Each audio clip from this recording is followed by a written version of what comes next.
Let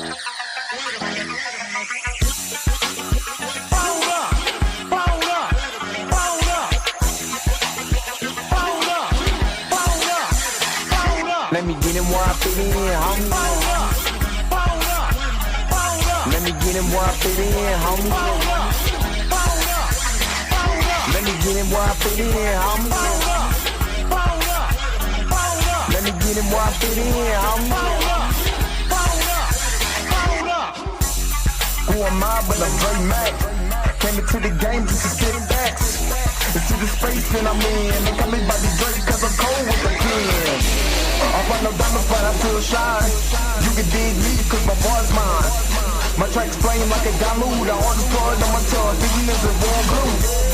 I'ma throw with a gas leak. Camouflage in the mist, but you smell me. One spark, and I bet you I'ma blow up. They throw my name around, get stupid, then you go dumb. No rest for the weary. My verse is thinking in his man, but you can't see me. You rather drink, they gon' pull up. I'm jerking out through the game, homie. Let me get him where I fit in, homie. Let me get him where I fit in, homie. Let me get him where I fit in, homie. Let me get him where I fit in, homie. I came to eat out the a la carte. Got stripped of a bear, come be brainstorm. Then I come together like a Voltron. Then I poured all the planks, you be Decepticons. Straight rappers to retreat like Cobra. 80s they can float it like up in the storage and I'm E-man. Up, down, but I'm cheap. You a beast, man. I take a beating. Ninja Turtle rap, turtle clans get defeated. High in my ride, you can call me Night Rider. You can never stop me, cause I'm a guy bomb. Bad attitude like a rocket, my whole to the A, and I bet you can't stop us. LL bad, when I go and show up, you can hear the haters in the back. Let me get him where I fit in, homie. Let me get him where I fit in, homie. Let me get him where I fit in, homie. Let me get him where I fit in, homie.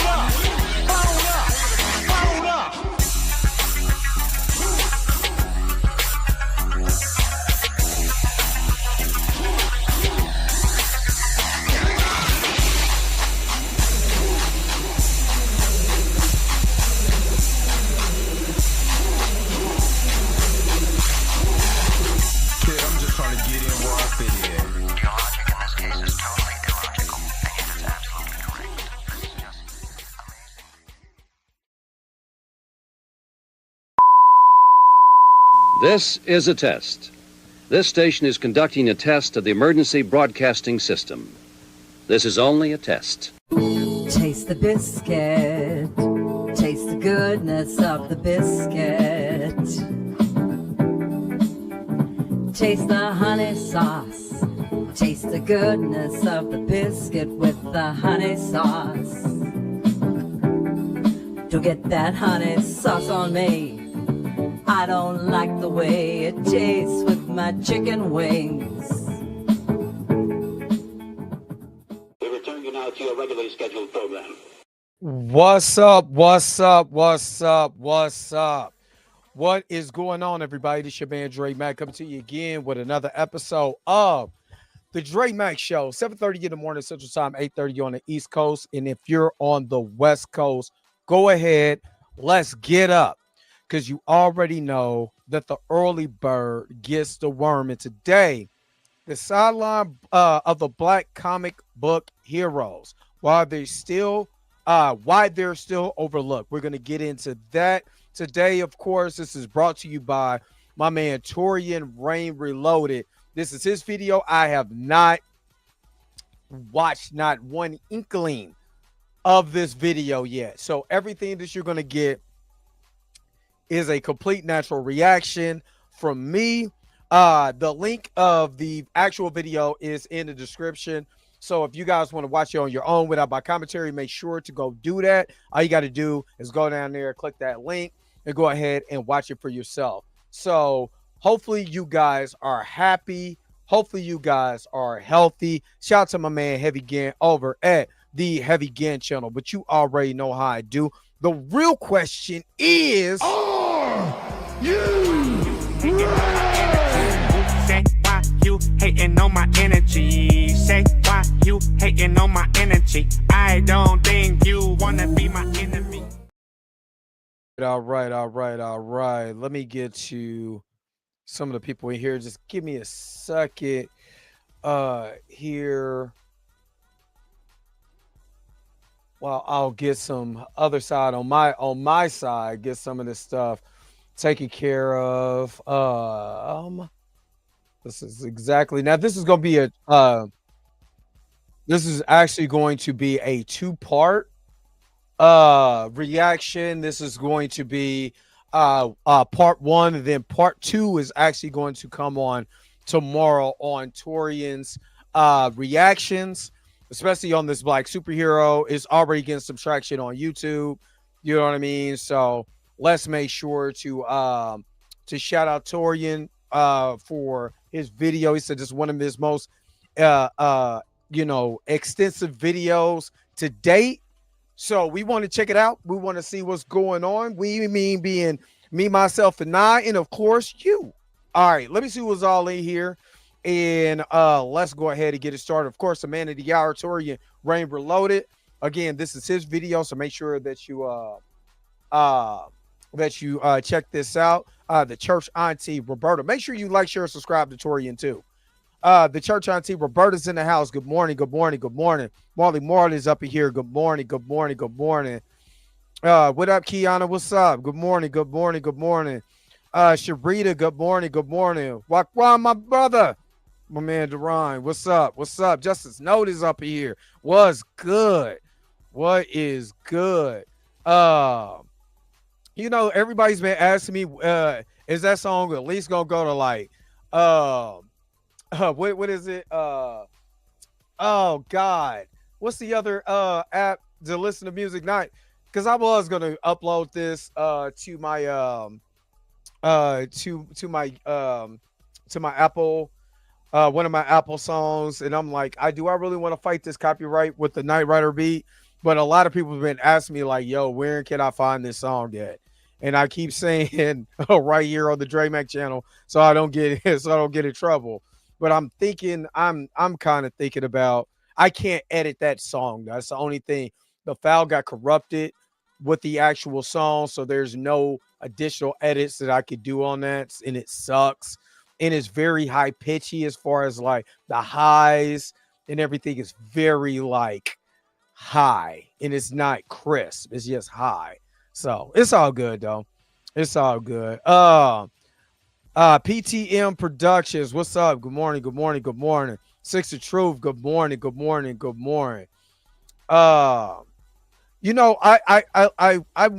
gonna be honest with you.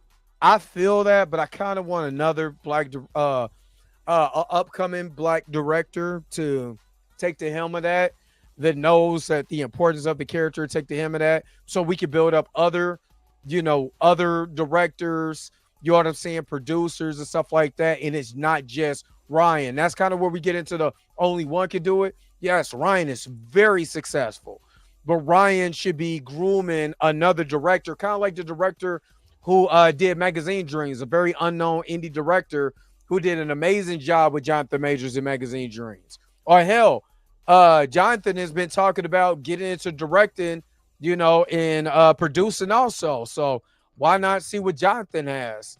Getting back to the swing of things. I just don't want it to be just one. Like, we had, even in the 90s, we had Spike Lee. Then we had like Hype Williams doing this thing. We had the Hughes brothers. We had my man out of LA. Oh my God. This is one of those days where my brain is just not working with names. John Singleton. We had John Singleton. We had Reginald Hunley and the Hunley brothers. You know what I mean? That did that produced, they directed Boomerang and also House Party too. So Denzel, Forrest Whitaker. There's just so many other black talent that we could do. So we're just not saying, hey, let's just get this guy right here. Let's just get Ryan. I get it. And I think Will Packard. Yeah, it's another guy. There's so many black directors out here that I would like James Gunn to give it and Peter Safran to give a shot at.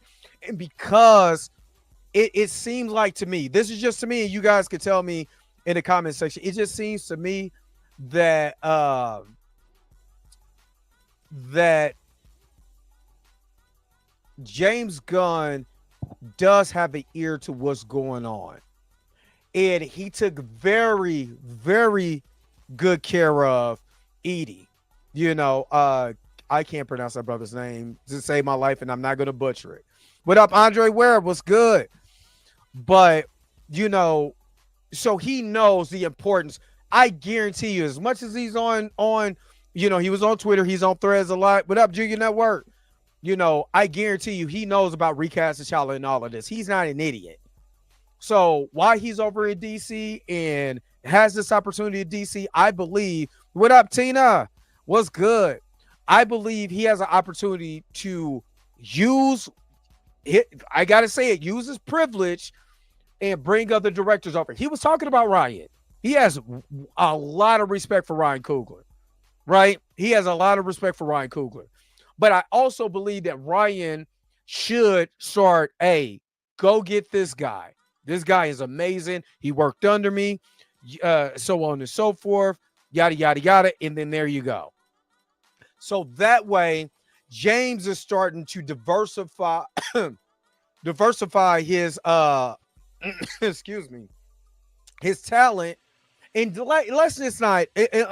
let's not just have it where the black guy just directs the black movies.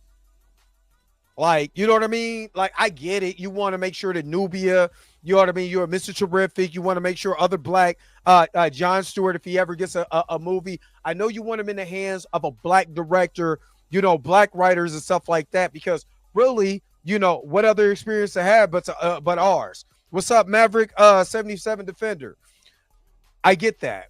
But also, we need to start putting these people in position to be able to up their portfolio and say, you just are not going to just put me in the category. This is the black guy director or the black director. You got to put me in a category where I'm doing my thing and I'm a director. Yes, I direct black movies. I could direct the hell out of this movie with Asians. I could direct this hell out of this movie with white folks and Middle Easterns, whatever. It's that's just me. You know what I mean? Because you don't want a upcoming director to be hamstrung. You know what I'm saying? Or even typecast, even as a director, just to direct one thing. If you get what I'm saying. Claude Xavier, what's going on? Good morning. Good morning. So if you get what I'm saying, you know, that's why I'm just looking at it like, you know, as much as I love Ryan, you know, I don't want Ryan all over the place like that as a director. I want him to start delegating and start putting people on just like he did for Ironheart.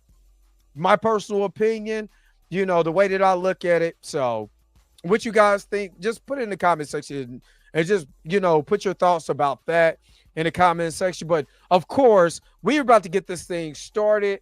Torian Rain Reloaded, you know, with the systematic bias of sabotage, the sideline of black comic book heroes in the media. Great title to that. But before that, let's take a quick break and you'll be right back with some more of the Dre Mack Show. After these messages, we'll be right back.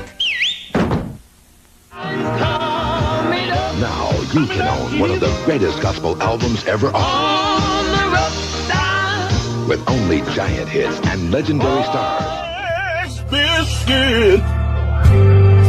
I know it's the truth about it. I love. Oh, how I love this biscuit. Oh, how I love this biscuit. It is the best biscuit. I know. We now return to the Transformers. I'm not gonna lie. I know D Sizzle sent me some stuff. I really need to get Emmanuel Acho on there too. I can't. I don't like to celebrate nobody's firing. I just do not care for that dude at all. I really don't. And I know it's gonna seem like, damn, you just attacking black folks. You ain't attacking them white folks like you doing the black folks, because them black folks know better. Then they still can't wait to shoot booty and all they shoe shine, all that stuff, man. It's killing me, killing me. The Foreman Media, what's up? What's up? What's up? Good morning, good morning. Emery Kennedy, good morning, good morning, good morning. All right, let's get into this. No, it's not that they're not working on static. They cannot, due to licensing issues with the what is, well, I forgot the name of the damn company that owns Static, Icon, all of them. Yeah, the shoe bootying. yeah. Let me not explain. All right, let me go ahead and transition real quick. Because y'all be asking, what the hell is shoe bootying? Yeah, well, you know, and they be up at all up in them butter biscuits, trying to get that honey sauce. You know what I'm saying? To appease a certain demographic that don't like you. I'm talking about the ones that don't like us, and they just up in there, just can't wait to dance for you, son. Anyway, let's get to it. Milestone, golly, I don't know what's up with my brain. Yesterday, I know we didn't have the Blurred AF. I'm gonna be honest with you. I needed a mental health break. Because, ooh, Lord have mercy. Anyway, all right, let's get to this. Systematic bias or sabotage. Again, the sideline of black comic book heroes in the media. Let's see what Torian has to say on this. Let's go. Before I get into the meat and potatoes of this video, I have to first give a shout out, and this may sound kind of cocky when I say it, but I have to give a shout out to myself for coming up with a writing treatment to make this video. Usually whenever I'm making a commentary, it's usually something off the fly. It's usually something off the top of my head, or I'm reading straight directly from the article. But this one, I wanted it to be more personal sounding, and I wanted to, have it be coming directly from me. So I guess you can say this is the first time I actually typed up a whole script for a particular video. And I think that's like the first time I've ever done it. It took me about a good hour and a half in order to type this whole thing up. The video itself probably won't last nearly that long, but that's just about how long it took me to type this up. But I have to give a shout out to myself for even having the dedication to even want to do something like this. But I also wanted to shout out a particular channel, because this is a channel that I follow who I found out actually does their own scripts whenever they're doing their commentaries. And that's the Birdman channel. If y'all are unfamiliar with him, shout out to the Birdman. The Birdman is out there been putting a foot all in these grifters arses, because Miss Brother is in here. She already got on me once. So shout out to the Birdman. The Birdman has, hell, I got what, 7 or 8, 6 videos just out of the Birdman's commentary, doing reaction video to that. And for y'all to be mad about me doing reaction videos, especially ones in the comment section, how can a grown man talk about another grown man on the internet? That's just weird.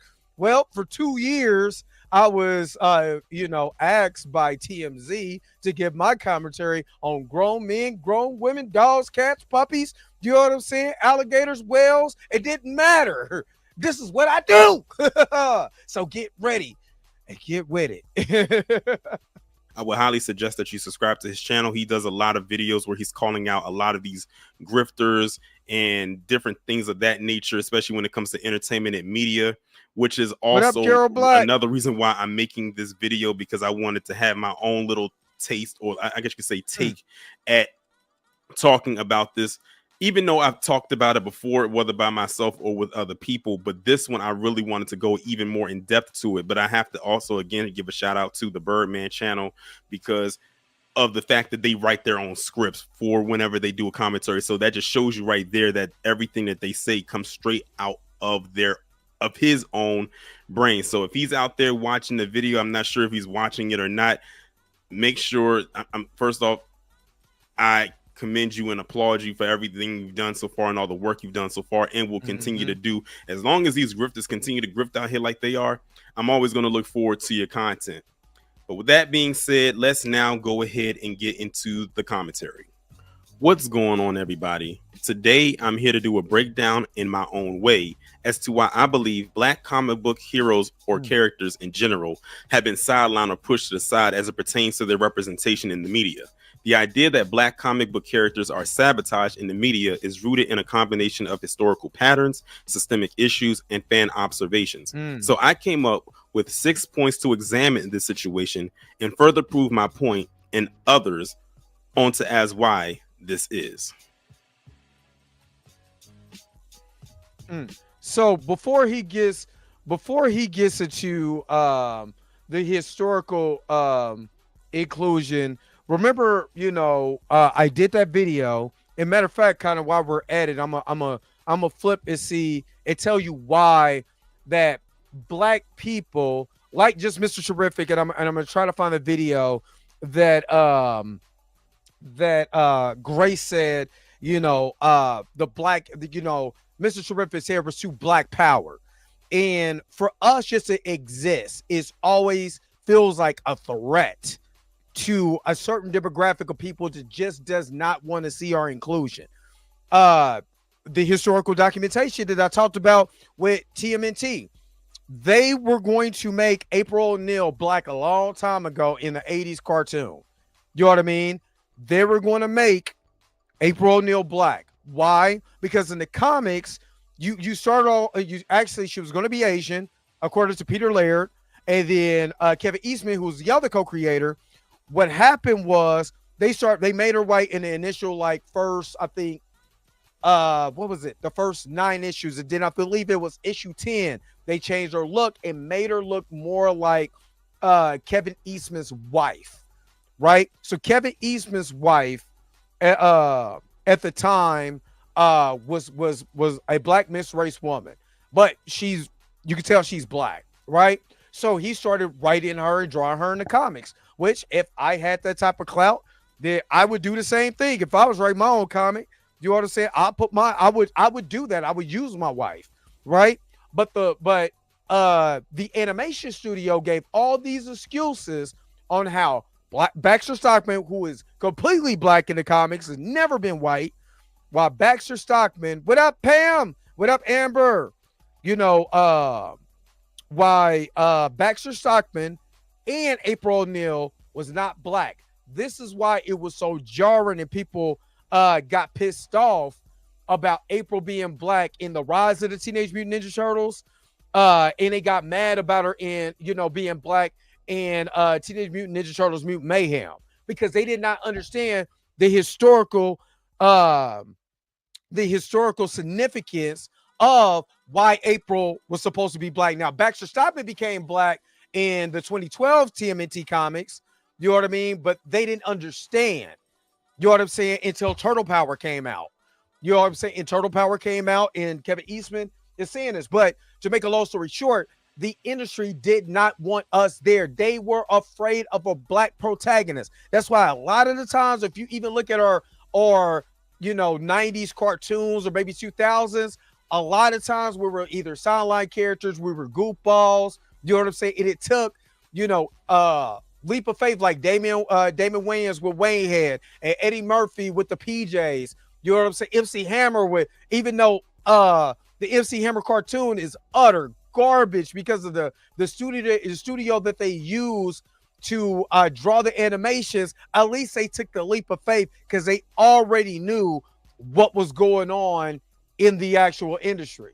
So give me just a second, because I want to give some context to this just real quick, and I'm gonna try to see if I can find it real quick, and then I'm gonna go back because it was a short that I did right when we were doing the Superman, and here we go. The Black hair is too political. Check this out. Yeah. Right. So as for the hair, it's a little retro. I agree with CM. It's a little 70s, a little 60s. It's a little Black power, a little political in my opinion. What? Wrong. I don't know if I would have injected that into the character. I think I would have just focused on making the character as sexy and cool as possible. Man, sit your dumb ass down. You can't do that. You can't tell us what's hip and what's cool about our hair. When Edie is playing Mr. Terrific and he looks just like the comic book character, how dare you going to try to make his hairstyle or anything about his hair political? Honestly, a lot of us get tired of white people trying to tell us what to do with our hair. For one, you don't get to tell us what's hip and cool. So if Edie thinks that goes with the character, then it goes with the damn character. Stop telling us what's political or whatever. Just cut it out. Stop. All right. So that kind of gives you some context. Even Grace, you know what I'm saying, thought that Mr. Terrific with his hair was too political. So that automatically tells you what his hair, that's just me. But, you know, that his hair was just a little too political because of the hair. So that tells you the significance of who we are, you know, in this space, right? When we're in this space, even our hair, you know what I'm saying, is too much for them. The Edie comes out and he's a strong talking black man, and now they're trying to compare him, which I kind of don't like. I understand the joke or whatever, but it's I see it a little deeper. I'm not in my feelings about it, but I see a little deeper. They're trying to compare him to Robert Downey Jr. character in Tropic Thunder. The reason why I got a problem with that, because Robert Downey Jr. is doing a black exploitation version of what black people would sound like in the night, you know, during that wartime movie. And then they like, oh, I can't unhear it now. But you don't understand when you do that, what you're saying about Edie. What you're saying really is Edie is playing a dude disguised as a dude playing another dude. He's playing a caricature of a black man when there's plenty of black men that are smart, intelligent, you know what I'm saying? Hyper, you know, just the epitome of masculinity. They sound just like that. They don't take no shit or none of that. Sorry, Miss Roberta. You know what I mean? But don't take nothing. You see what I mean? But to them, they don't understand that, because now it's considered a problem. When this was done, this was at the, you know, when, you know, they were showing the videos, you know, the behind the scenes of it. Now, who is the standout character of the damn movie? Let me keep going. That's all I wanted to. I'm sorry, Tori, but I had to get that off my chest.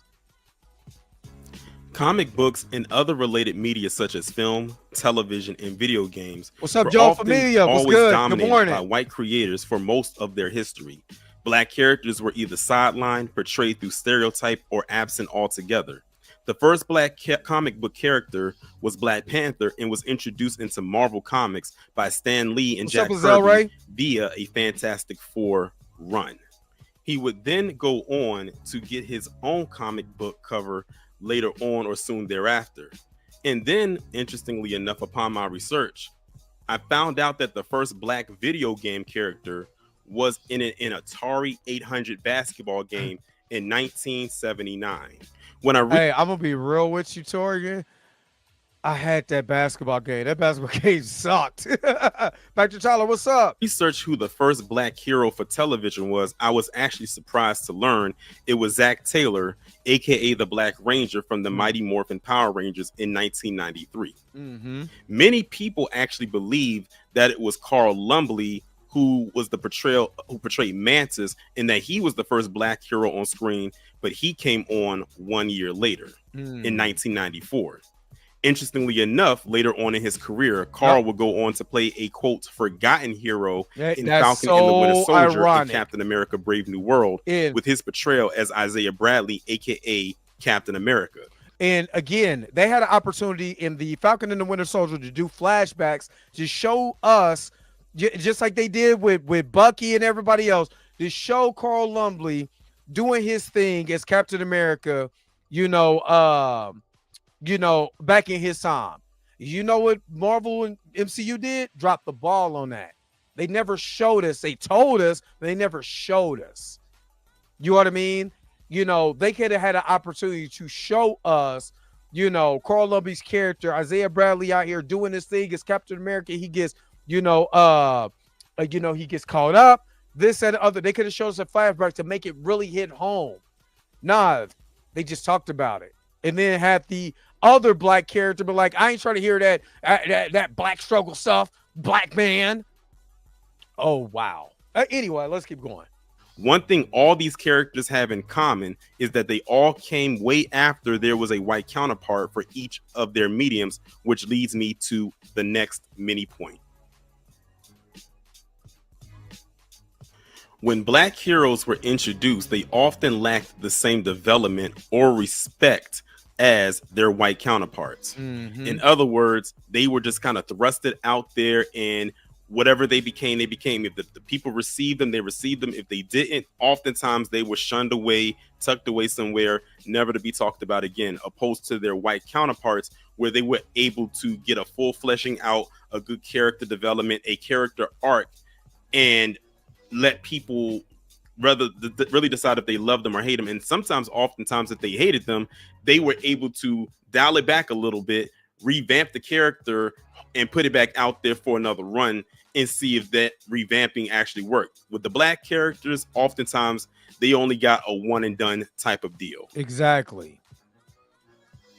This is about to be good now. Tokenism.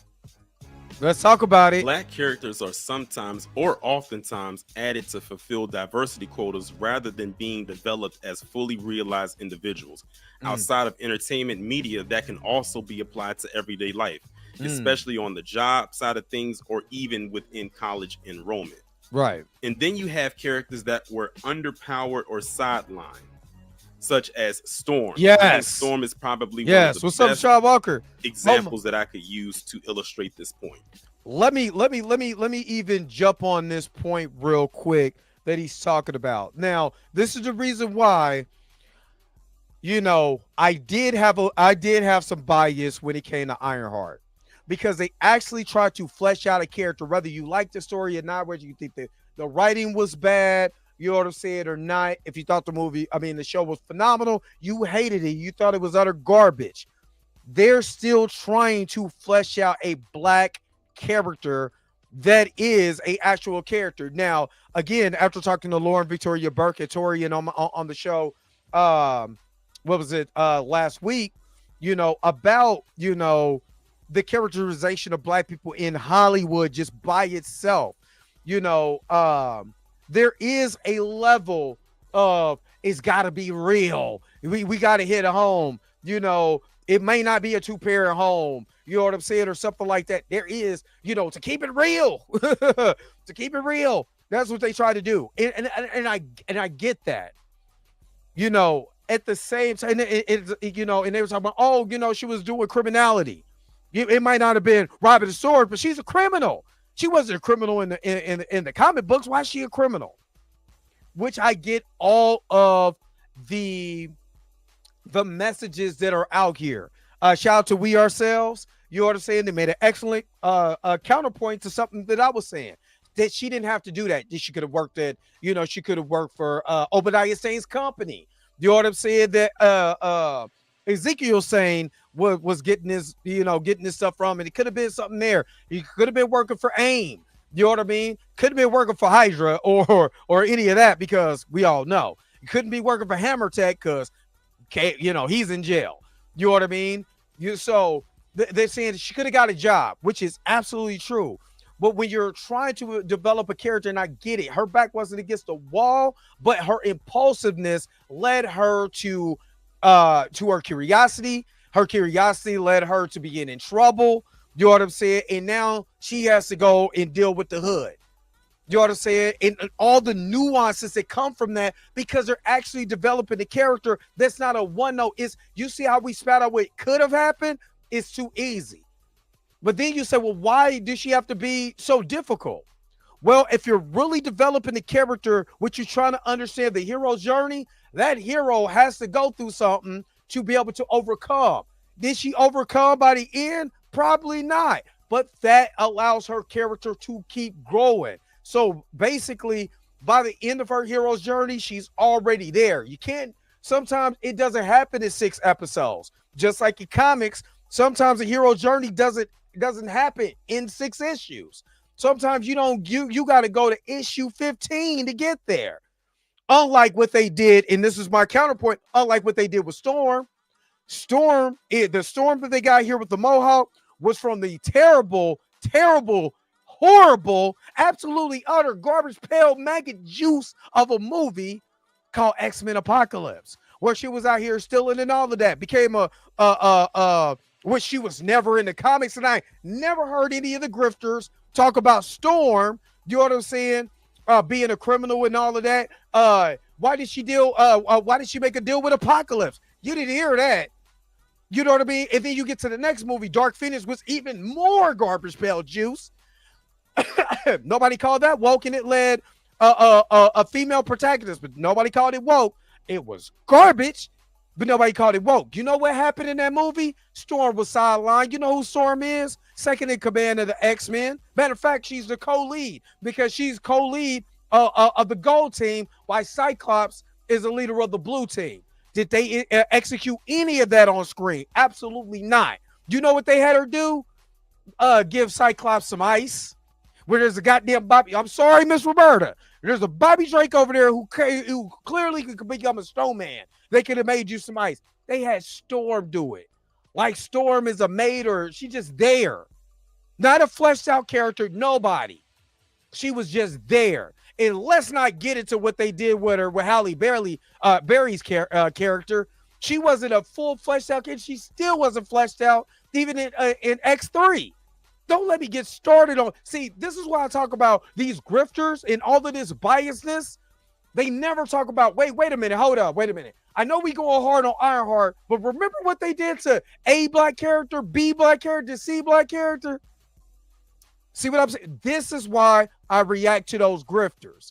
This is why I sometimes make fun of the black ones, because they don't want to point out the obvious that's been in Hollywood. What they want to do is buck dance and show their teeth, laugh and kiki and all of that while they're while they're dipping their biscuits. They can't wait to let me show my zaddy that I'm down with the griff. Dipping they butter biscuits all in the honey. You know what I'm saying? Oh, don't let me get it next to this black stuff. The chicken wings, don't let me get it next to this black stuff. Ooh, because I love my butter biscuits. That's why I go so hard on them and make fun of them. Halle Berry and Alexandra Shipp version of Storm in the Fox version of those universes is the best way I can describe being underpowered. Because Storm is what you would call an Omega level mutant. An Omega level mutant is the most powerful. What up, Dane C? What's up? And as far as power scaling is concerned, Along with the underpowering of Storm, many people had an issue with the casting in both iterations of the character throughout the years due to the ethnicity. While Halle Berry and an Alexandra Shipp do have black in their DNA, the Storm character was never biracial or mixed or even light in skin tone, which many hope is a turnaround in the new X-Men film in the future. Now, in the Patrick, I'm talking about in the Fox X-Men universe. They just made her a criminal. They didn't have no influence on the Shadow King. There was nothing. They just had her out there thieving, stealing. You know what I'm saying? But nobody said anything about Storm and how trash her characterization. These I'm talking about just the grifters, the one they call everything woke, and you write shit. And I'm so sorry, Miss Roberta. Oh my God, we get a whooping. But where they call it, crap and all of this stuff. You know what I mean? They never point out the way that they did Storm. So I'm glad that Torian brought this up. Animated series version of Storm, I would say that they actually show an accelerated rate of her powers. But an issue that some people had with X-Men 97 is that because she was so powerful, character again. She got depowered in episode 2, and then she had to go on a quest with Forge in order to try to find a way to get her powers back, and then that she got her powers back, and that was the thing. So it's like they always have to find a way to depower her because she's really, really too strong. And that's one thing that I've heard when it comes to a lot of black characters is that they tend to be very OP. I agree, Putting them into the movies because of either they feel like they're going to outshine the white character, or because they don't know how far to go with their power scaling. And let's be real, even in X-Men 97, as good as it was, all Storm was regulated to after episode 1 was a guiding voice to the white character. What does that sound like when you hear that a black character is a guiding voice to uplift the white character? Have we not seen that in media before? I'm just saying the obvious is out there. Another issue that people have is when black characters are killed off or erased. Black characters are frequently the first to die in ensemble casts or are removed. Man, they to did make room Doran so for wrong. more familiar or often white characters. A perfect example of that for me would have to be Darwin from X-Men First Class. His power is to be able to adapt to his environment, yet he was killed by Sebastian Shaw before going to what would become the X-Men. Thank you, Dane. Later on, say it. becoming an X-Men. Fortunately for the actor, he has some redemption with Marvel's competitor DC. Absolutely. Because now he's going to portray Mr. Terrific in the upcoming James Gunn version of Superman. So I guess we should see if there's also some redeeming on that side of the aisle. And we got some god dang on redeeming. We got Mr. Terrific, aka, man, you brought that dog, man. That dog that ate up my stuff. Get that dog up out of here. Oh man, Mr. Terrific was awesome. Mr. Terrific was awesome.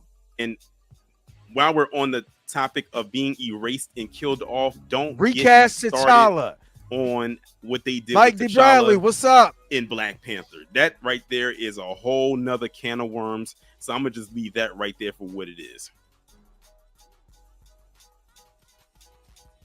When classic characters are reimagined as black, such as Miles Morales, Spider-Man, and Sam Wilson becoming Captain America, there's often vocal backlash, even if the story and character are well written.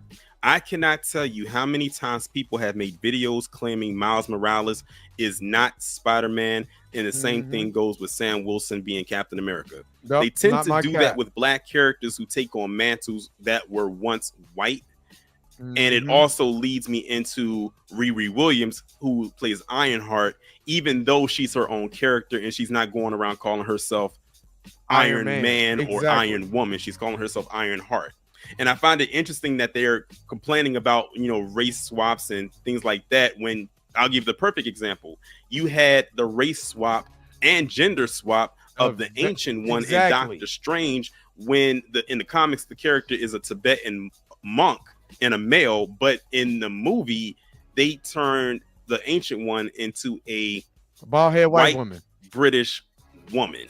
And the reason why Marvel did that, I don't know if Tori is going to explain, but because this is the first time I'm seeing this, but they did it because they didn't want to piss off their Chinese audience, because the majority of their international funds come from China. So the Chinese obviously got beef with the Tibetans. Was the Chinese shouldn't have beef with nobody after what Japan was doing it to them for so long. But, hey, I'm just saying. So I find that to be very interesting when many of them were rather silent about that, but they cry about race swaps and gender swaps everywhere else, especially if the person happens to be black. And then these are the same people that say that we need to create our own original characters. And when we do, they still whine and bitch about that as well. It's not the race swap or anything like that they have a problem with. It's just that they tired of seeing our black ass on screen Amber, with their IPs, or even IPs that's not even theirs. Look at Sinners, for example. Even when characters are original and compelling, some audience will still see them as political tools rather than as organic parts of the story. Going back to what I just said, creating original IPs. You know what Ryan Coogler did with Sinners. You still have people out there that try to say that this movie was anti-white, or that it was woke, or it was DEI and this, that, and the third. It's just the fact they don't like seeing black people outside. Okay, they just rather have black people just tucked away, as far away as possible, out of their line of sight. And it's funny because it's the thing that I've seen so much is that, especially, and I'm just going to say this just real quickly. Oh, I'm a collector. Y'all see me. Y'all see the back of my room. You know how many Transformers that I got? I mean, Turtles, Ninja Turtle, piece of memorabilia I got. But in some of those spaces, You know, I talked to my brother about this. You know, that is it is annoying. You know, some of those people do not like us in those spaces. I'm just be honest with you. I've dealt with real backlash and racism and microaggression, bigotry, just in the nerd space alone. You know, shout out to my man Jigpool. And I really hate to, you know, Jigpool is a black Deadpool fan.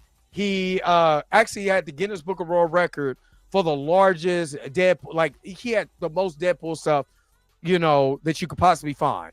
And that would have been me if I focused all myself on just getting Deadpool. You know what I mean? But I couldn't. You know what I'm saying? Because there's Transformers to get, Ninja Turtles to collect. You know what I mean? But yeah, he even talked about him being sidelined, like when Deadpool Wolverine came out, even though that he met Rob Liefeld, he's met Stan Lee, you know what I'm saying? All this stuff, him being, you know, the number one Deadpool fans, none of the people from Marvel or anybody reached out to him. Even though Rob Liefeld, you know, he got plenty of stuff with Rob Liefeld. Nobody at Marvel reached out to him, and he talked about his experience, you know, dealing with racism and all of that.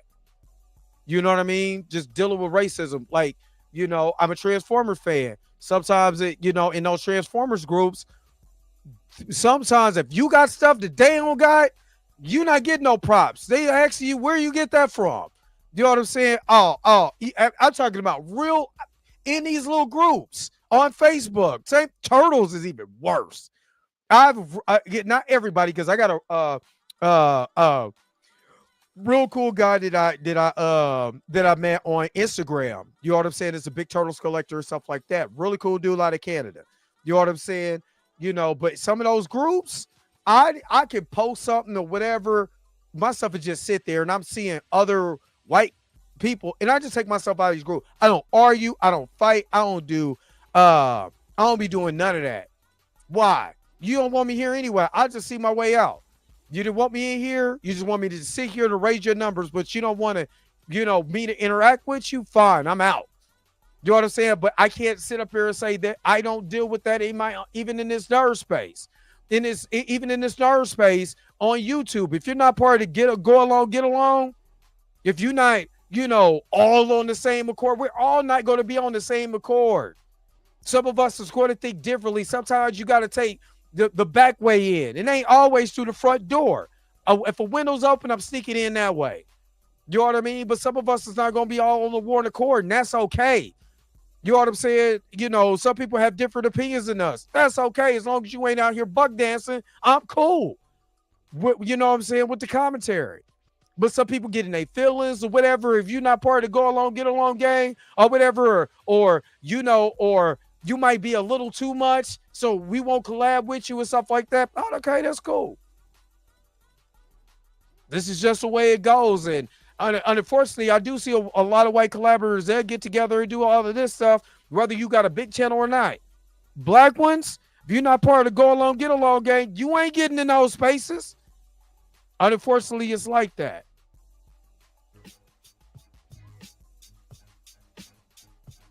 Lack of support from the studios is a huge part of the issue, such as poor marketing. Funny for that. Films or shows with black leads often less get promotional support. Static Shock is a very good example of a show that was critically praised and popular, but was very underpromoted. Word through the grapevine is that while Static Shock was very popular as a show and high in ratings, it was not promoted well through their, I guess you could say, their toy campaign. Let's just say Toys R Us, KB Toys, and any store back then that carried a lot of toys. Didn't see a lot of Static Shock merch in there that maybe was not on a shirt or maybe some shoes. And we all know through toys, that's how they make their money on the back end when a series or a show is in a heavy rotation. And while Static Shock was a show, it was a seasonal show. Mm-hmm. So it had to have a seasonal run. So when it was off season, it wasn't making any money, which is why I believe that's why they pulled the plug. And the same thing is happening right now, ironically, with Ironheart, which got one of the worst, in my opinion, marketing campaigns for an MCU show ever.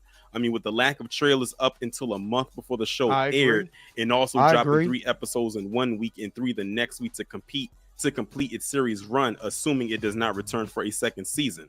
And I honestly believe the reason why they did the majority in part is because Fantastic What's Four up, Q releases Hefner? at the end of July, and they want to prioritize that movie heavily because they need Fantastic Four to win. After all, in case y'all unaware, Fantastic Four is the last MCU movie that's coming out until Doomsday, and Doomsday got moved from May 1st all the way to the end of December. So they need something to hold them What over. up, Mika? Another major If you issue can I see would it. say is dealing with behind the scenes stuff. Black creatives are underrepresented in decision-making roles such as writers, directors, producers, showrunners, and all of that good stuff, affecting how characters, for some reason, Make sure Bo y'all like DeMayo Cinematic is one that comes to Nightmares. mind, but I'm almost certain there are several others out there who fit the mold. Yes, I know he has become a very controversial figure ever since he got fired from Marvel, and he basically got removed from the project altogether. They removed his name off of the second season, even though the second season was done. He was partially done with the third season of X-Men 97, and they removed his name off of that. So a lot of people are wondering what direction this show is headed in once it's all said and done. A lot of people are worried because the first season was so good, and you know the second season, that sophomore season, is often the make or break.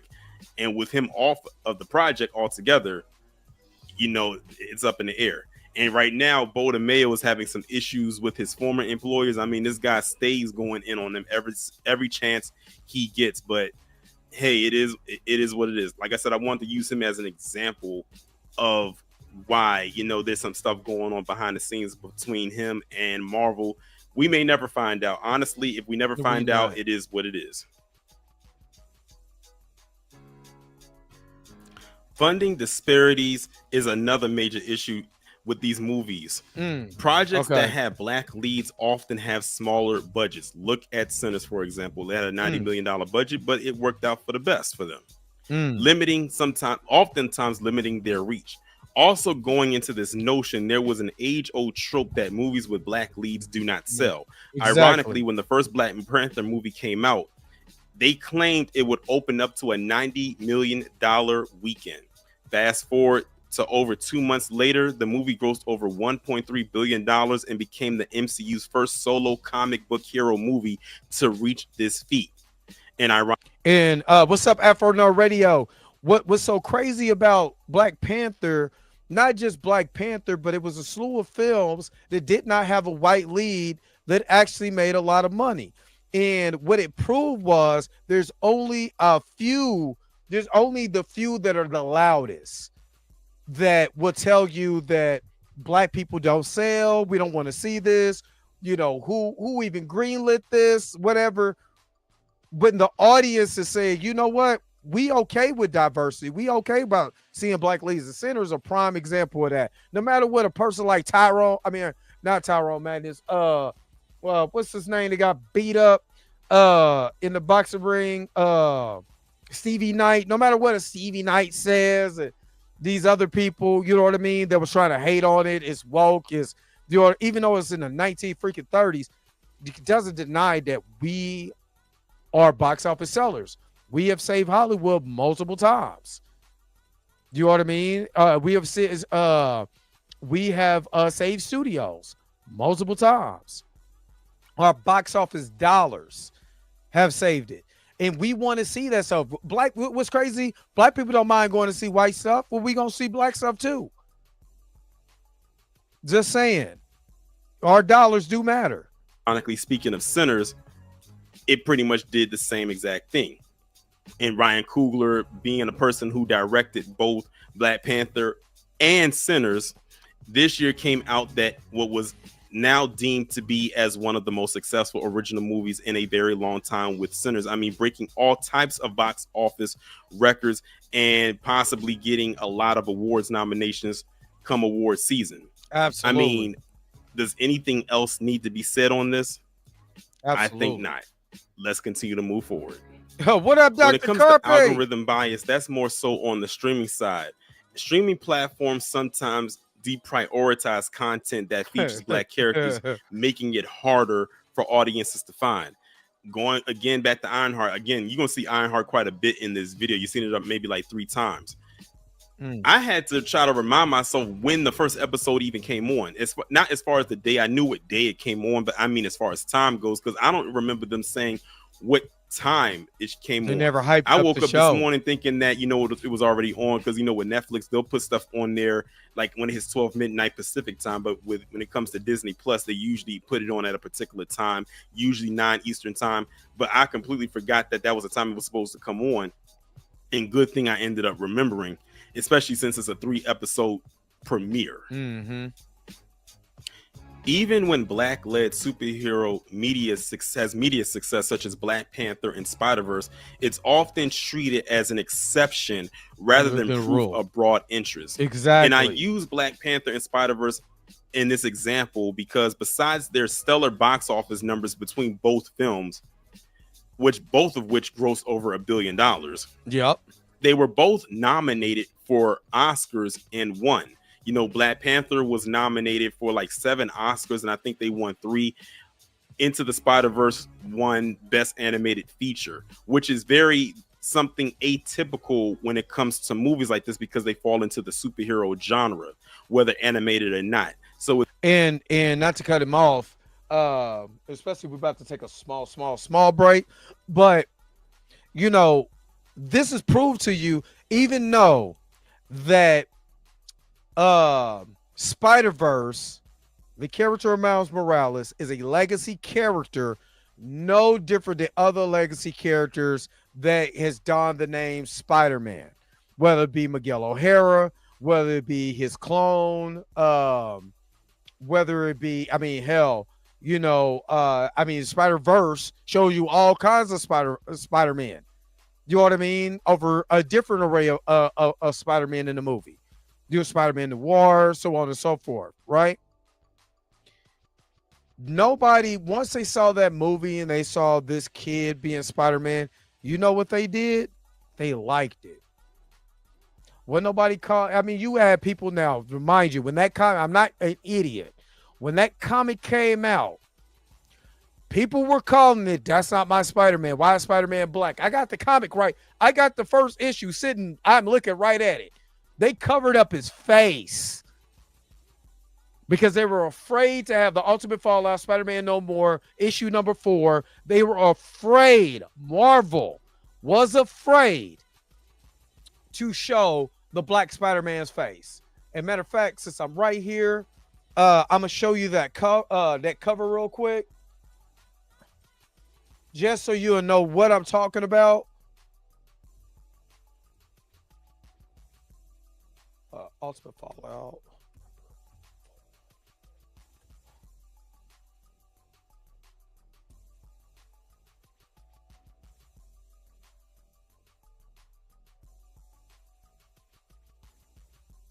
Now, of course, this comic has went into infamy because it is so freaking expensive now to get.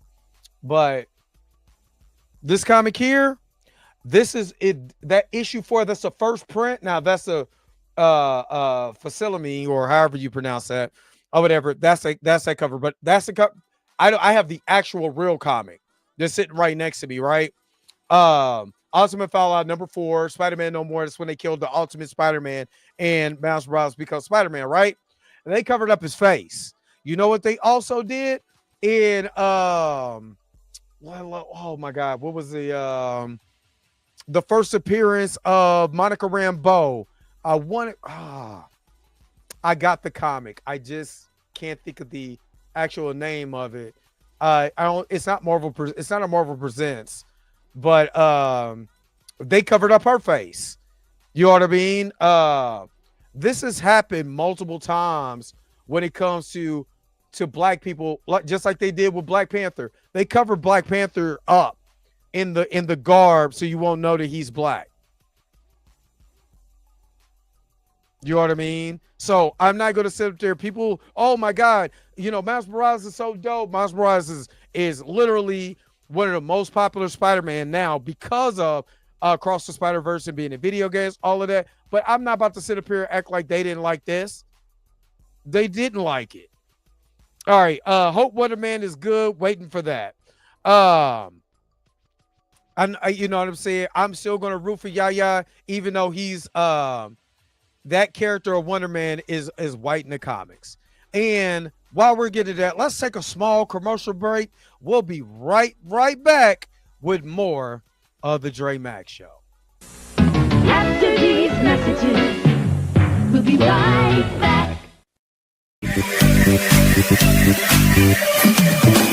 Taste the biscuit. Taste the goodness of the biscuit. Taste the honey sauce. Taste the goodness of the biscuit with the honey sauce. You get that honey sauce on me. I don't like the way it tastes. My chicken wings.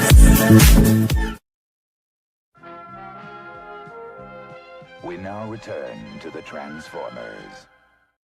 All right. Dr. Carpy, thank you so very because I was worried because Spider-Man was being a whole damn creep through that whole comic book. Just so I can show you guys before we get back to the video, because I want to point out it's not just the media, it's also in the comics too. Hold on real quick. Spider-Man. Creepy ass weirdo Spider-Man, because he was being a real creep. There we go. And I have this comic too, but they covered up her face in the comic. They covered her up. You don't see this until you get into the inside of the actual thing, which they tried to make her more like Foxy Brown. You know what I'm saying? The real Foxy Brown. They named it Who's That Lady? But man, Peter was being a creep. But again, the basis of it, they didn't want to show you a new hero that's black in the cover. Why? Because they didn't want to piss off their white audience.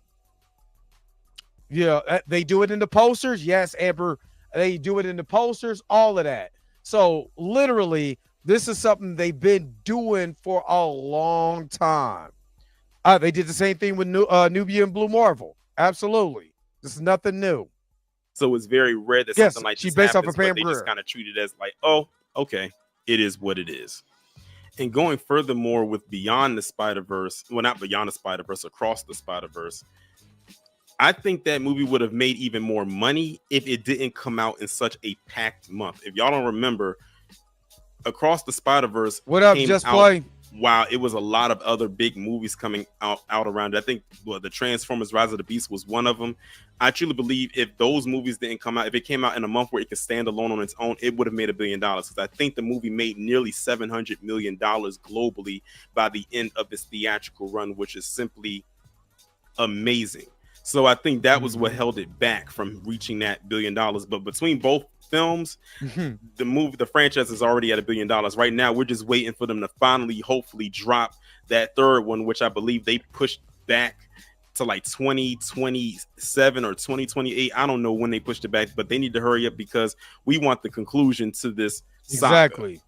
Spin-offs or sequels with black leads sometimes face internal resistance or external pressure that's not faced by similar white-led properties. There are a plethora examples sprinkled throughout the MCU. I'm sure there's some in DC as well, but with the MCU, because it's so glaringly obvious, I think that's where people are noticing it or have been noticed it. Upon doing my research, I have found that there are several characters that are examples of this entire spectrum, but I narrowed it down to 5. And the 5 that I'm going to talk about are Storm, John Stewart, Static, Miles Morales, and Sam Wilson. So the first person that I'm going to start with is Storm. The issue with Storm, as mentioned before, she is often underused despite being a major leader in the comics.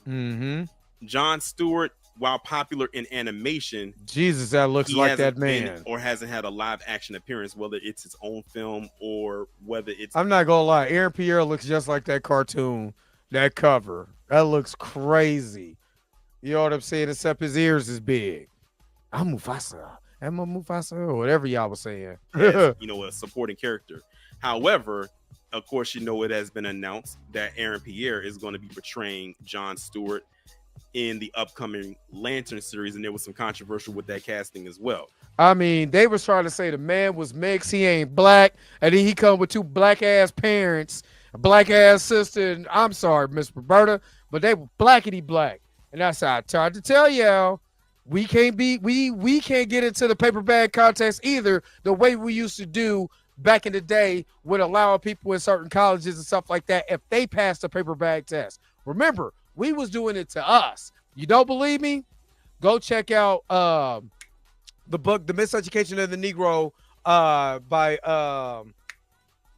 it's there. The Miseducation of the Negro, by Carter G. Woodson. You know what I'm saying? Because he talks about it in there because he was at that particular time. But up until that point, he was not always even like above Darius. Many fans were even upset when they released Green Lantern back in 2011. He does not look like Aaron Pierre. Using the Hal Jordan version of Green Lantern and not Jon Stewart, mainly due to the general audience not really being familiar with him opposed to Jon Stewart. Hell, it was even made fun of by Dr. Robotnik in Sonic 3. Nano Fist. I haven't seen that since I watched Green Lantern in 2011. Static was critically loved, but no major live action adaptation to date. I remember at one point many years ago, there was a rumor talk of Jaden Smith portraying him after the success he had with The Karate Kid, whether you hated or loved it, but nothing came of it. The latest update that did come from this was allegedly Michael B. Jordan working on a project, but we shall see what comes of that. Miles Morales gained popularity, but was initially dismissed by some fans and media alike. Many are even still dismissing it, considering the massive success it has become in various forms of media. And then last but not least, you have Sam Wilson as Captain America. I can't begin to tell you the amount of resistance and pushback that character received even before the movie came out. Now, and he was criticized. Now, before Tori goes, this is one of the reasons why I don't like race swaps. Because of the way they treated Sam Wilson when he became when he went from Falcon to Captain America. That's why I don't. It's not because, you know, that he can't be Captain America. I can't see somebody that's black or FBA being Captain America. Hell, we built this country too. We're just as American as apple pie our damn self. You know what I'm saying? You don't have Washington D.C. without us. You don't have a lot of these places without us. You don't have your music. You don't have your food. You don't have your culture. You don't have your goddamn swag without us. So we damn sure could be Captain America. But the way that they treated a fictional character, maybe like, I kind of don't want that. Because it's bad enough. This is just fiction. But the way the racists came out in droves, way harder than they did Miles Morales.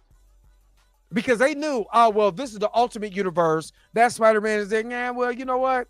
We can roll with, even though I don't like it, I don't like it until it became cool, then everybody will like it.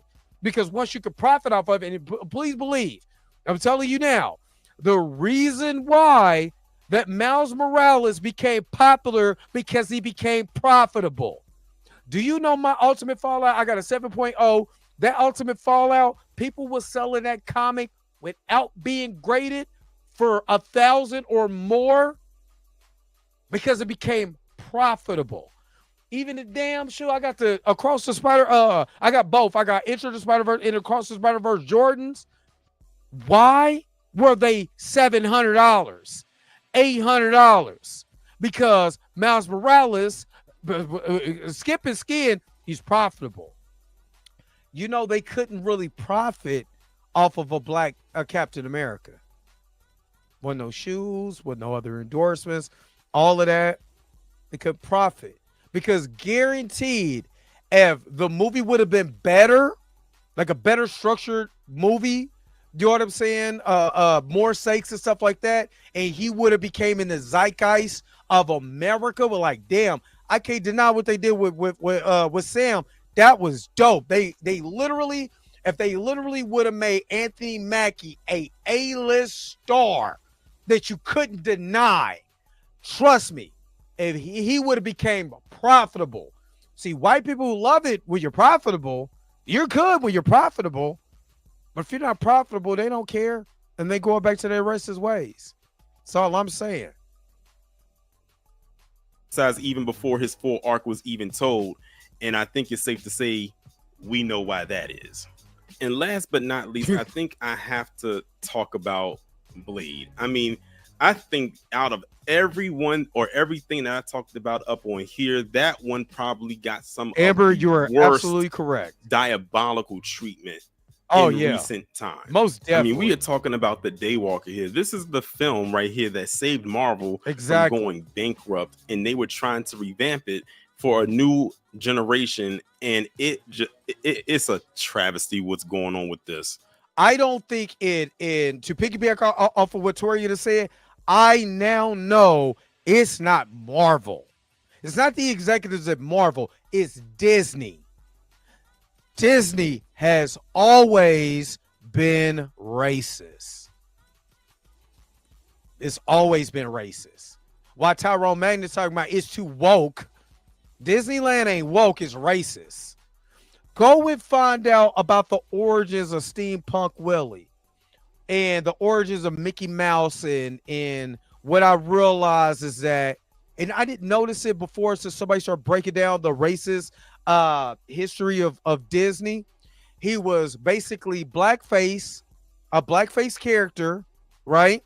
With white gloves, kind of like the minstrel period that is coming out of, and he dancing and shoe bootying and all of this.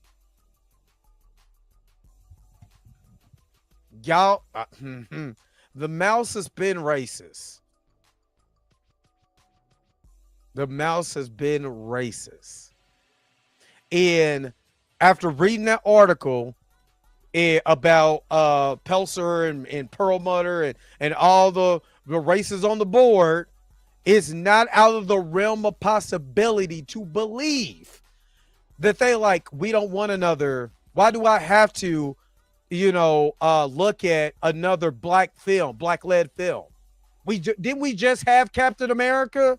Hey, let's be real. You understand? Let's be completely honest. Was Sam Wilson the actual focal point of that movie?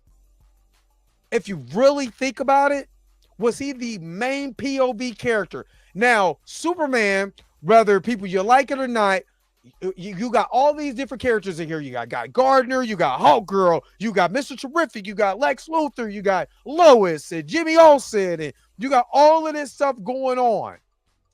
The POV character is still Superman. And if you really go back, if you really watch the Captain America movie, Captain America is there to fix all of I want to cuss so bad. He's in there to try to fix General Ross's problems, because technically Harrison Ford could be 173 years old. He will still be a bigger star than Anthony Mackie. And they made sure to make Harrison Ford the bigger star of that movie. You know who they didn't make a bigger star in a movie? Robert Redford, who has a way more extensive history than Chris Evans. But you know who the point of view character is in Captain America Civil War? Chris Evans, Captain America. Steve Rogers. He's still the point of view character throughout the whole thing. Whether Black Widow is there, whether he's getting Bucky or Hydra, all of that. Who is the point of view character? They did not give that same treatment to Anthony Mackie, Sam Wilson. You can't look at it any more clearer than that. So, and I believe the studio interference is not Marvel, it is Disney. I think the biggest questionable sabotage has to be Samuel this one. Exactly. This movie was announced back in 2019 at San Diego Comic-Con and has been lapped by so many other projects that were announced with and after it. I mean, it has caused so many actors to drop out of it. One of being Aaron Pierre, Delroy Lindo, both of which went on to do or are going on to do major film projects, while this one's just stuck in limbo. You even have the lead actor in Mahershala Ali barely hanging on. Yep. Recently, during the premiere of his new film Jurassic World Rebirth, Mahershala Ali was asked by two different reporters about the status of Blade, and here's what he had to say. We were really hoping to see soon. When will you start filming Blade? call Marvel. I'm ready. Let them know I'm ready. I know you were just asked about this, but what's the sort of status of Blade? Are you hopeful it's still going to happen? You know, I'm just taking it a day at a time. I'm doing the best work I can. I just did a movie called Your Mother, Your Mother, Your Mother that I'm very excited about, that I got to scratch my stunts itch, you know, got to do some sword work in that, and it's a wonderful story. I would love for Blade to happen. We'll see. I don't know where Marvel is at right now. I'm looking for the next great part. I really am. That's a damn shame that they did that. You know, I also met Mike Coulter at Planet Comic-Con this year. Still got I don't know if this is kind of creepy, but my man is sitting right here, because I don't have a thing to put him in just yet, but I asked Mike Coulter the same thing. First I said, hey man, I know Jay Majors, man. I think you and him would be dope in a movie together. What about y'all coming back in Marvel? What's up? And he was like, hey, she could tell. Ask Marvel. I'm waiting. I want to come back as Luke Cage. He even wrote, you know what I'm saying, Mike Coulter, aka Luke Cage, on my thing. You know what I mean? But but he wants to come back. What's going on? Why can't he come back? You know what I mean? Why can't he come back? I think it's Disney, not Marvel. Based on that information, that article, I'm not looking at Kevin. I believe Kevin Feige gets his marching orders from Disney. I believe, in Nate Moore fell in line because he don't want to lose his job, right? The whole recast of T'Challa, the whole getting rid of T'Challa, I believe that was an executive order coming down from Disney because they didn't want it in the first place. You know what I mean? They didn't want it in the first place. Let me finish this, and then I'm going to get to some super chats and all of that. I mean, even in Deadpool and Wolverine, Wesley Snipes took a dig at the project in that movie where he basically said there's only one Blade and there will only be one Blade. And then you had the character of Deadpool, played by Ryan Reynolds, look at the screen, of course, and break the fourth wall and was like, well, he might have a point, taking a dig at how Marvel is dragging their feet. So that means basically you now have movies that are coming into your studios, into your repertoire, and making fun of you right there on the screen. And while it came off as funny on the surface level, it left a lot of people scratching their heads wondering if that would actually indeed be the case. And right now, that's what it's looking like now. I think I read somewhere where they said allegedly now it's supposed to be coming out in 2028. At this point, I'm not believing anything they say about this movie. Nope. Until I see that they say, what's up, Eddie Foster? Good morning. When I see that, then that's when I'll be okay. All right, let's go. In complete and utter conclusion, after going through all of that, if you had to ask me the question, are Black comic book characters and superheroes being sidelined and sabotaged, especially by these major studios, I would have to wholeheartedly say, yes, they are. I would be a fool to sit up here and lie and say that they weren't. Do some slip through the cracks? Yes, but that's a very small sum.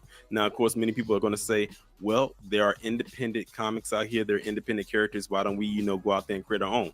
Yes, we're going to definitely all go out there and create our own comic book characters. Yes, we're going to have our own particular studio or run, whatever you want to call it. But at the end of the day, many people want this stuff to be seen. And many people aren't going to want to be independent forever. They're going to want someone to see their stuff. Yes. But on the flip side, on the back end, you better be careful with your IP, because while you might be enjoying Marvel and DC right now, they may try to come and snatch your IP up later. Exactly. I don't think they're above doing that. I'm almost certain that they have at least a time or a dozen. But y'all let me know what y'all think about this down in the comments, and I will talk to you in the next one.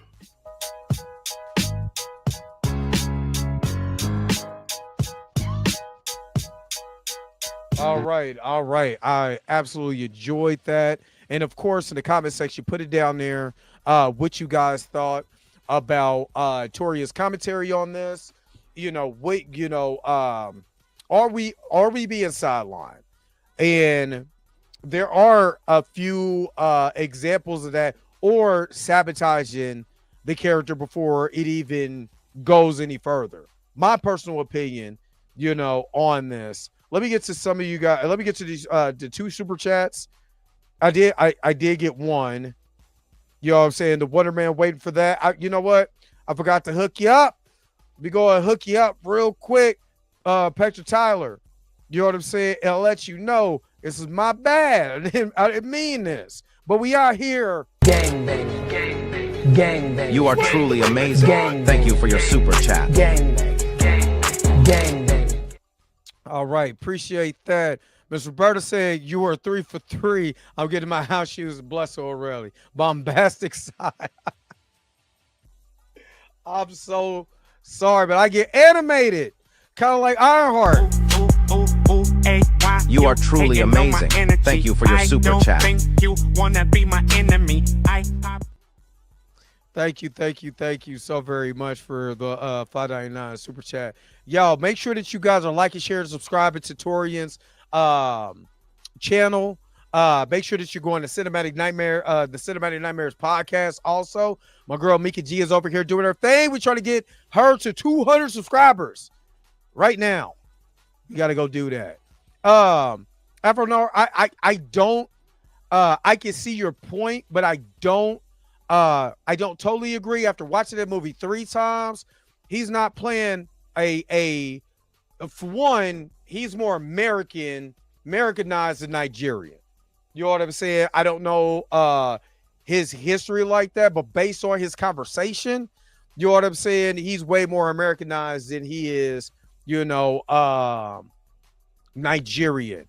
Number 2, after watching this movie 3 times, I don't think he's playing a blaxploitation voice. If you watch him in The Harder They Fall, he's almost the same character in The Harder They Fall that he is in here.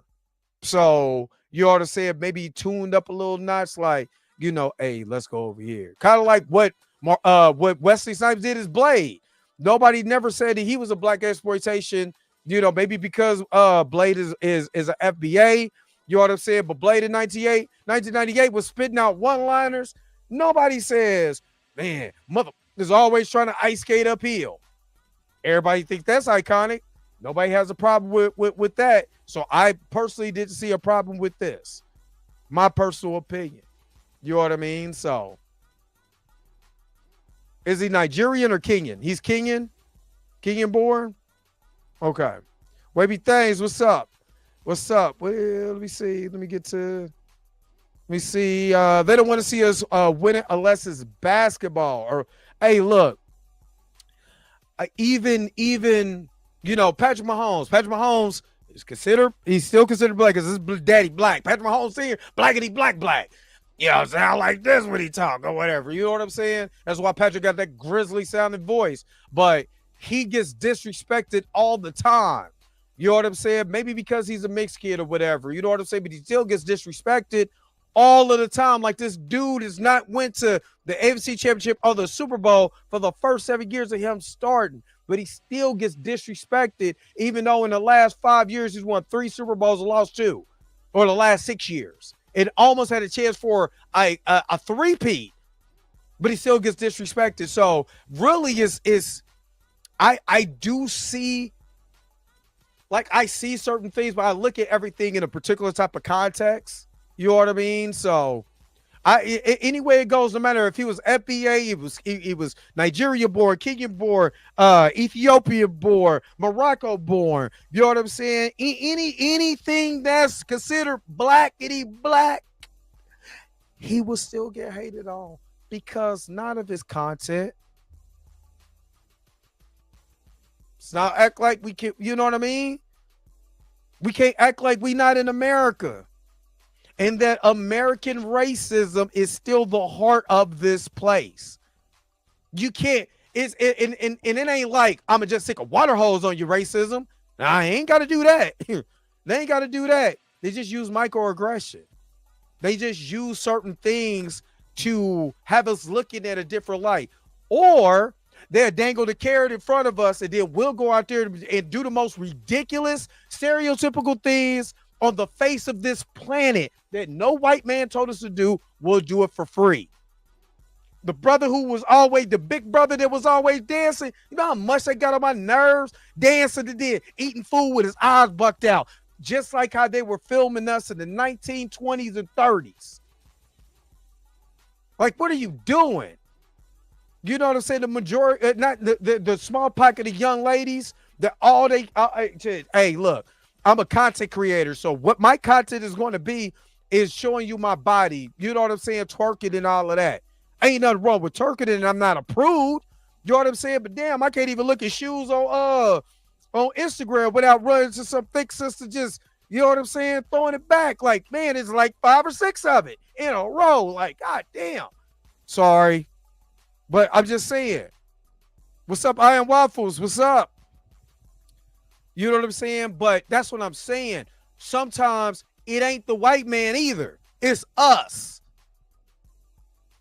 You know what I mean? Some of these people on Tubi, because there's a lot of independent movies on Tubi. Some of them follow the same script because that's all we think we want to see. Some of us don't even want to see art anymore. All of us is like, if I make a little gangster movie on Tubi, it'll hit. Or if I make a little love movie on Tubi where we just being a stereotype within ourselves, it'll hit. And not thinking about me, especially me being an actor. Dog, where's the art at? Where's the love and the passion for the cinematography and the performance on screen? Or is this the easy out? That's all I'm saying. We gotta sometimes take a look at us too. Can't blame them all the time. When we gotta take a look at what we doing also that is way more problematic. You know what I mean? So just my particular take on it. My particular take. But what is y'all take? While my son is getting ready for work. Y'all put it in the chat real quick. Yo, the sign is real simple, B. It says wrap it up. Wrap that shit up, B. All right. You said Hugh Dre, I never acted like a girly girl. A lot of people got on my ass for it. Act different, get hit for it. Act the same, get hit for it. You can't win. You know what I'm saying? If you can't break even and can't get out the game, oh, you can't win, child. Nah, you can't win. Oh, that's one of the realest Michael Jackson songs ever. You know what I mean? But it like I said, it's the way that we present ourselves. The way that's why I love when at the time where Kevin Samuels wasn't talking about relationships, none of that. When he was talking about the black male image, me being a content creator, I'm not going to come up here talk about comic books and all of that in a 3-piece suit like this brother would. You see my background. Matter of fact, y'all see it? My aesthetic fits me. But what I'm going to do is try to represent me the best way, me in the best way possible. I could be nerdy. I could be attractive. I could be cool as hell. I could be all of that. You know what I'm saying? And still represent my people in a way where I'm not being a buffoon on screen to y'all. I might make jokes and stuff like that, but I'm not about to go out here and be buffoonish. And that's where I look at when I look at representation, right? Because we're all in this space. You know what I mean? We're all in this space. We want to see, our favorite characters and stuff like that do their thing. That's what we're here for.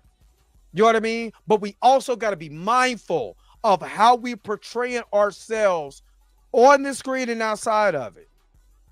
This is the reason why I've been joking about Tyrone Magnus. I do not hate that dude. People was like, you're a hater. No, I'm not. But it's the way that I look at what he's doing. What does that really represent? You losing who you are to represent something that don't even care nothing about you. For people that don't care nothing about you. Every time he laughs at the critical drinker, one black piece of his hair is coming right off his head. And that thumb that he calls a face is going to continue to grow. All right, let me get out of here. Thank you so very much for tuning in to another episode of the Dre Mack Show. We're going to do part 2 of Toria's video on tomorrow. So make sure you tune back in 7:30 in the morning, Central Time, 8:30 Eastern. But don't forget to like, share, and subscribe. Don't forget to hit that bell notification so you can never, ever miss one of my videos again. Until next time, I'm going to holler at you guys later. Peace and vibe power, man. Enjoy the rest of your Tuesday. Where's my outro at? Look, what God is Jamila coming here to sell me good show. I appreciate it, but you know what I got to do? I got to go. Wait a minute. You're telling me the video's over? What? Huh. Okay, I guess so.